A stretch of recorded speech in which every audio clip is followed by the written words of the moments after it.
এবং এই কথা শোনার পর ঠাকুরবাড়ির লোকেরা লক্ষ্মীর জন্য জঙ্গলে একটা বিরাট প্রাসাদ তৈরি করলো।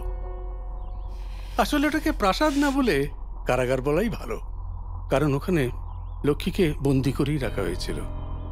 আর গ্রামের লোকেরা ওকে ডাইনি বলতো, তান্ত্রিকরা ওকে দেবী বলতো।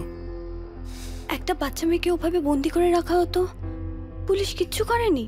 পুলিশ কিছু করার সময়ই পায়নি।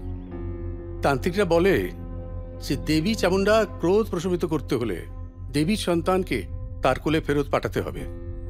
তাই ঠিক করা হয় যে কোনো এক ভূত চতুর্দশী রাতে লক্ষ্মীকে নরবলি দেওয়া হবে, তবে হাঁড়ি কাঠে নয়, কারণ দেবী চামুন্ডা তো রক্তকে ভয় পান না। পুরাণে আছে যে তিনি নিজে হাতে রক্তবীজকে ধ্বংস করেছিলেন। তাই লক্ষ্মীকে জীবিত অবস্থায় দাহ করা হয়।